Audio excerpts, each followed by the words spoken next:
The sprawling FBI probe into mafia-linked gambling and sports rigging schemes is sending shockwaves across the NBA and across the United States. You're looking right now at the high-tech cheating technology that federal officials allege was used to rig poker games, an X-ray poker table to see through face-down cards, a manipulated shuffling machine to predict who gets the best hand, used, officials say, to steal millions from victims. Joining us now is casino game protection and cheating expert Sal Piasanti. Sal, an X-ray table, card reading chip trays, rigged shuffling machines. I didn't know this stuff existed. I guess I'm not surprised, but I didn't know it existed. Can you explain how any of this equipment is used?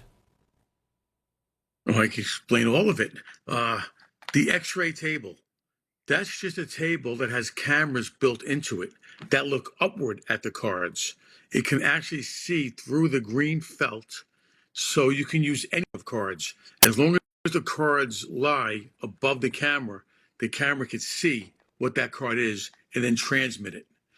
The shuffle machines, we just did a special on YouTube, and where a shuffle machine was hacked. What happens is the Deckmate 2 has a camera in it. And what that camera does, it notifies the casino or the dealer or the house if a card is missing. Also, if you took a deck of cards and put it into that machine, the cameras know every card and can actually sort that deck out and put it back in order for you for the next day or the next play. Well, the cheaters came up with ways of utilizing that camera as well to know what cards are being dealt and who's getting them. And that shuffle machine is altered to transmit to an earpiece to tell the people who are going to win. Also, there are machines that were also designed to do a false shuffle, where when the cheaters put the deck into the machine, it sounds like the cards are being shuffled, but they're not. And then as far as the analyzer, the tray, this has been around for a long time. It's not new by no means. If you want to see a quick example of it, it could be built into the tray or it's built into a cell phone. And basically what happens is this. You could take this deck of cards. Well, first of all, this is a regular phone. It looks like a regular phone. Put your SIM card in it, and it acts like a regular phone. But when I put in a code, now it becomes a cheating phone. So let's go to Texas Hold'em. How many players? Let's say you can name any amount. We'll say 3 to keep it easy. 3 players. And I'm going to put this on loud so you can hear it. So I'm going to put it on speaker. Okay. And now it's ready to go. Yeah. So when this deck of cards right now is shuffled, it could be in a shuffle machine. It doesn't make a difference. When the dealer takes them out and cuts them, listen to the phone. 3-2. That means right now, seat 3 is going to win. 1, 2, 3. 1, 2, 3. Ace 5 is winning.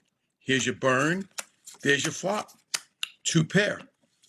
Burn, flop, burn, and seat 3 wins. This phone will tell you who's going to win. You heard it out loud, but this phone would also transmit to an earpiece. Yeah. This system could also be designed. Yeah. Anything. But the earpiece thing, is that also relevant for the camera under the table that can read through the felt? Because the dealer is not under the table. He's not seeing it. So somebody else is seeing these images and speaking to the dealer or whomever in their earpiece. Is that right? Correct. That's right. That information is transmitted elsewhere, and that person receiving the information sends it back. And the earpiece, believe me, is very tiny. This is one of the earpieces that I demonstrate. I don't know if you can see that. You got to move the camera. Hold it up a little bit. Oh my God! That's it. That's pretty teeny. So right that's before like a 1 milligram pill. Oh, totally, and it goes right into the ear. So now, right now, that earpiece is right next to my eardrum. If you were talking to me, sitting right next to me, you could look in. You can't see it. When my partner's talking to me, I hear it so loud. And there's only That's one way to get amazing. that out right now. Magnet. Yeah, I was going to say. Oh It's my out. God, yeah, because otherwise it's going to go in forever and cause you depth perception problems. Sal Piasanti, I could do 6 hours with you on this. This is fascinating. Thank you so much. Really appreciate your expertise. Joining me now, James Whelan, Executive Director of the Tennessee Institute for Gambling Education and Research, also Editor-in-Chief of the Journal of Gambling Studies. Good to have you here. First, let's talk about this case. 11 states, active NBA coach, NBA player, working on inside information, including, information on LeBron James's injuries, right? It's quite remarkable. Unprecedented in terms of the extent of this? Oh, not at all. This has existed for over 100 years. When we think about the famous Black Sox story, the 1960s, the NIT, but very recently we've heard a number of stories where there are players, coaches, those involved with pro leagues and college leagues who've broken the rules. Yeah. Listen, I'm thinking of the baseball players, right? You had active pitchers, right, on the Cleveland Indians who were taking part in this kind of thing. It just strikes me, been watching this for some time, given all the money involved in sports gambling today and how widely it's promoted. I watch a lot of sports. Gambling is like plugged into the coverage of it, right? Should we be surprised that you see this kind of illegal activity? I would say not. I think that the cultural evolution around sports betting and how now gambling is part of every conversation. It used to be that people talked about sports, the numbers, the percentages, the hitting, the points, but now they talk about the lines, the over-under. But it's just not people generally. It's actually the commentators. It's the networks. Yep. It's social media that you can't separate out. It's the gamification of sports that they're now one and the same thing. So it's not surprising. I'm wondering why pro sports, the government aren't seeing the risk and enacting restrictions, because obviously it affects the integrity of the game, right? That's the concern here. And yet the NCAA just approved a rule change that allows athletes and athletic staff to bet on professional sports. What are they thinking?